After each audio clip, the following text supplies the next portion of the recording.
don't know whether you're like me and actually enjoy the taste of courgettes. For me, it brings back a memory of summers past. And I actually can't believe how expensive they are in the actual supermarket themselves. Considering if you've ever grown courgettes before, how prolific each plant can actually be. And with that note about being so prolific, try not to grow too many plants or sow too many seeds of courgettes. Now it's important, well, I'm a firm believer that if you're going to sow seeds, always sow extra. But in general, they do succeed. But sometimes they do get munched on quite early on by slugs and snails. So I always grow extra. And this year I had 4 that actually lasted and survived in the ground. Basically, when you're sowing your courgettes, they love the warmth. So trying to grow them outdoors when it's still quite cool, it won't actually do anything. It will just stay there until the outside temperatures are happy. But courgettes are really, really easy, and it's a great starter plant because of how much it can produce and how easy it is to look after.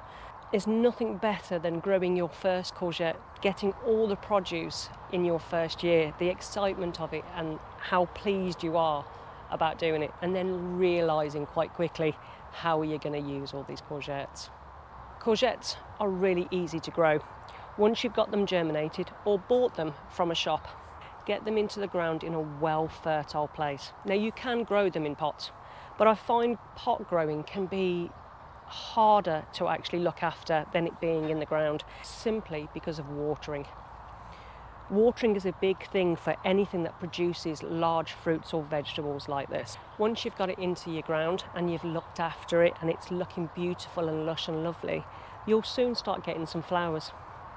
Now on these flowers that will produce will be 2 different types, depending on the variety. There are varieties out there that only have 1 type of flower, but in general you'll have a male flower and a female flower.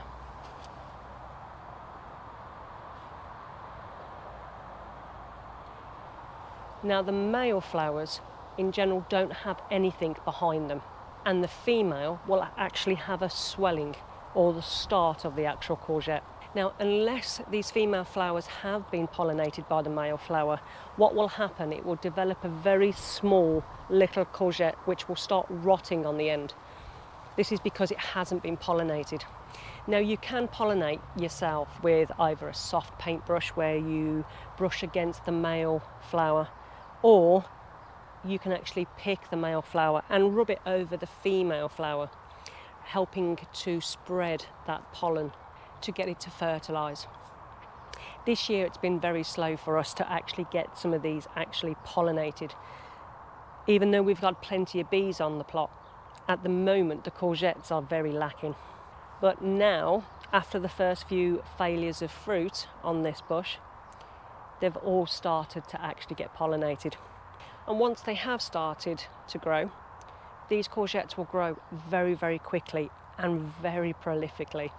All you need to do is make sure that you're giving it a good bit of watering.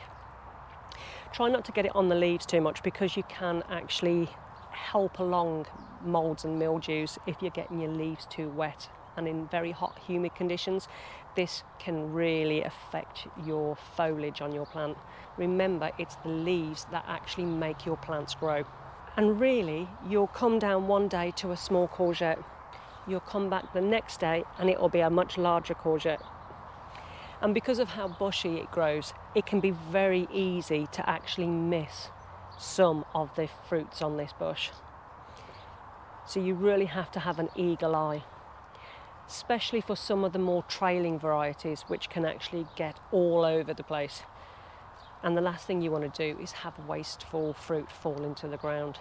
So these are very, very easy. It's something I really recommend for first-time growers. The leaves are actually really quite beautiful, and it really does fill out those spaces really easily and quickly. But keep that in mind, depending on where you plant it.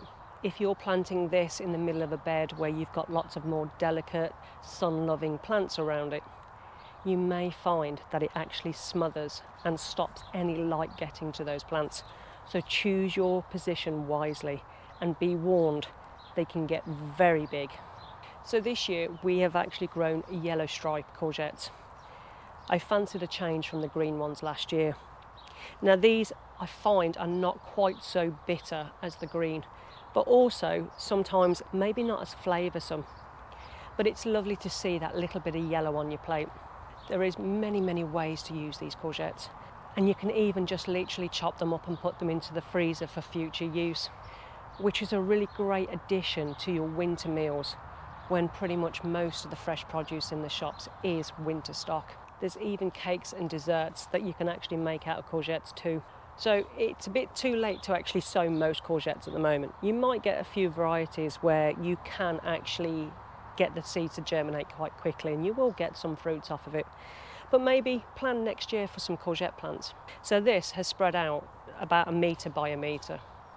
They are really big plants, but if you've got a new allotment, you've just moved on and maybe it's a little bit worse for wear and you're struggling to figure out what to grow and where to put things, courgette plants take up a lot of that space, which will actually help with some of the weeds. Really easy to care for. Keep watering. You can even supplement them with some good fertiliser. This will make sure that it will carry on giving you plenty of fruits until the first frost. If you're thinking about next year already, plan for some courgette plants.